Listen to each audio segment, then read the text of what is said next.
ପିଲାମାନେ କେମିତି ଅଛ? ସମସ୍ତେ ଗପ ଜାଣିଛ?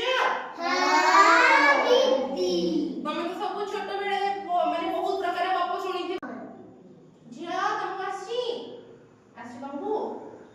ତମ ଜେଜେମା ମାନେ ମାମା ମାନେ ସମସ୍ତେ ତ ଘରେ ଗପ କହୁଥିବେ। ରାଜାରାଣୀ ଗପ, କେତେ ପ୍ରକାର ଗପ ସବୁ, ନାନା ପ୍ରକାର ଗପ ସବୁ ମାନେ କହୁଥିବେ। ହେଲା, ମୁଁ ଆଜି ତମକୁ ଗୋଟେ ଗପଟେ ଶୁଣେଇବି। ତମେ ଲାଷ୍ଟକୁ କହିବ ସେଥିରୁ କଣ ଶିଖିଲ। ହେଲା, ଗପର ନାଁ ହଉଛି ହରିଣଟି କେମିତି ପ୍ରାର୍ଥନା କଲା। ହଉ, ଦିନେ କଣ ହେଇଛି ଶୁଣ। ହରିଣଟିଏ ଜଙ୍ଗଲ ଭିତରେ ତା ଛୁଆଙ୍କୁ ସାଙ୍ଗରେ ନେଇ ଚଳୁଥିଲା। ବଣୁଆଟି ହରିଣକୁ ଦୂରରୁ ଦେଖିଲା। ମନେ ମନେ ଭାବିଲା ହରିଣଟିକୁ ମାରିଦେବି। ହେଲା, କିନ୍ତୁ ତା ଛୁଆକୁ ନେଇକି ଘରକୁ ପଳେଇବି, ହରିଣକୁ ମାରିଦେଇକି। ଆଉ ବଣୁଆ ବହୁତ ଚାଲାକ ନା। ବଣୁଆ ତା ସାଙ୍ଗରେ ଗୋଟିଏ ଶିକାରୀ କୁକୁର ଓ ବଡ଼ ଜାଲଟିଏ ବି ଆଣିଥିଲା। ସେ କୁକୁର ଗୋଟିଏ ପାଖରେ ଜଗାଇଦେଲା, ଆଉ ଗୋଟେ ପାଖରେ କଣ କଲା, ଆଉ ଗୋଟେ ପାଖରେ ଜାଲ ଘେରେଇଦେଲା, ଆଉ ଗୋଟେ ପାଖରେ କଣ କଲା, ଜାଣିଛ ସମସ୍ତେ, ଆଉ ନିଆଁ ଜାଳିଦେଲା। ହେଲା, ତାପରେ କଣ ହେଲା, ଗୋଟିଏ ପାଖରେ ସେ ନିଜେ ଧନୁଶୂଳଟି ବସିକି ହରିଣକୁ ଜଗିଲା। ଆଉ ବିଚରା ହରିଣ ତା ଭିତରେ ପଶିଗଲା।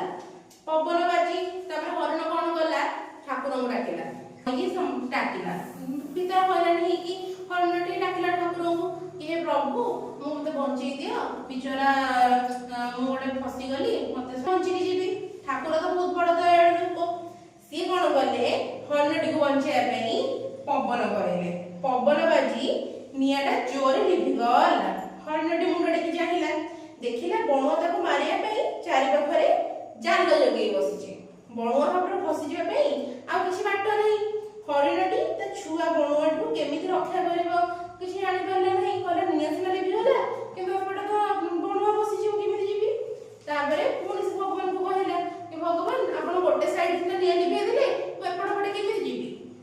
ଏପଟେ ତ ବଣୁଆ ବସିଛି, ସେପଟେ ତ ଜାଲ ଅଛି, କୁକୁର ବି ବସିଛି, ମତେ ତ ନେଇଯିବ। ତାପରେ